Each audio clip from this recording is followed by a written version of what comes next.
जय मसीह। आज 26 अगस्त 2021 तदनुसार 10 असार 2078 बिहिबार। आज हामी माथिल्लो कोठाबाट हेर्नेछौँ।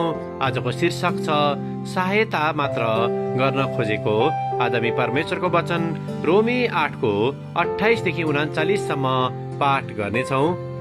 हामी जान्दछौँ उहाँलाई प्रेम गर्नेहरू र उहाँका अभिप्राय अनुसार बोलाइएकाहरूका निम्ति हरेक कुरामा परमेश्वरले भलाइ नै गर्नुहुन्छ। जसलाई उहाँले पहिलेबाटै चिन्नु भएको छ, उहाँले तिनीहरूलाई आफ्नो पुत्रको रूप समान बनाउनलाई धेरै भाइहरू मध्ये उहाँ चाहिँ ज्येष्ठ हुन् भनेर अघिबाटै नियुक्त गर्नुभयो।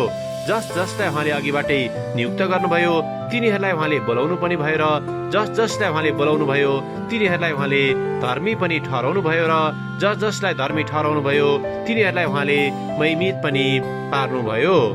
होइन, यी सबै कुरामा हामीलाई प्रेम गर्नुहुनेद्वारा हामी विजेताहरू भन्दा पनि अझ बढी छौँ। किनकि म यो पक्का गरी जान्दछु कि मृत्युले वा जीवनले, स्वर्गदूतहरूले वा प्रधानताहरूले, वर्तमानका कुराहरूले वा पछि हुने कुराहरूले वा शक्तिहरूले, उचाइले वा गहिराइले वा सारा सृष्टिमा भएका कुनै पनि कुराले ख्रीष्ट येशू हाम्रा प्रभुमा भएका परमेश्वरको प्रेमबाट हामीलाई अलग गर्न सक्ने छैन। आमेन। रोमी 8को 31 र 32 लाई लेखक यहाँ जोड दिनुहुन्छ। यदि परमेश्वर हामी तर्फ हुनुहुन्छ भने हाम्रो विरुद्ध को हुन्छ? जसले आफ्नै निज पुत्रलाई बाँकी राख्नु भएन तर हामी सबैका निम्ति उहाँलाई दिनुभयो के उहाँले हामीलाई सबै थोक पनि उहाँकै साथमा दिनु हुने छैन र? आमेन। लेखक आफ्नो अनुभव र विचारलाई यहाँ यसरी प्रस्तुत गर्नुहुन्छ।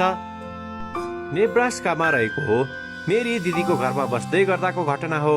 एक दिन मैले एउटा रबिन चराको सानो बचेरा घर नजिकै रहेको इनारमा खसेको देखेँ। त्यो इनार अलि गहिरो भएको कारणले गर्दा उक्त चरो त्यहाँबाट निस्कनलाई निकै सङ्घर्ष गरिरहेको थियो। त्यसैले मैले त्यसलाई सहायता गर्ने निर्णय गरेँ। जसै मैले आफ्नो हात फैलाएर त्यो चरोलाई समाउन खोजेँ तब त्यो निकै भयभीत हुँदै चर्को स्वरले कराउन थाल्यो। त्यसको आवाजले वरिपरि त्यसको माउ र अन्य चराहरू आएर मलाई आक्रमण गर्न खोजे।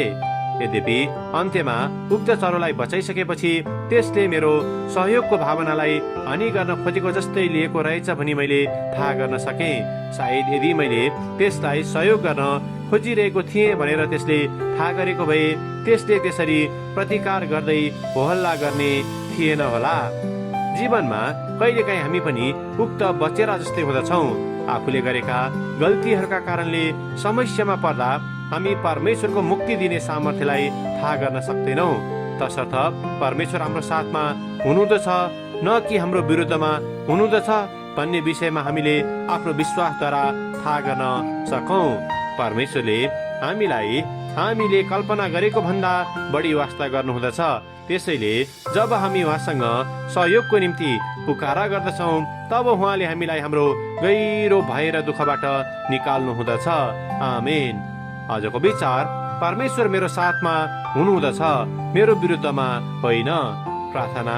स्वर्गीय पिता, हामीलाई वास्ता र प्रेम गर्नुभएको निम्ति धन्यवाद।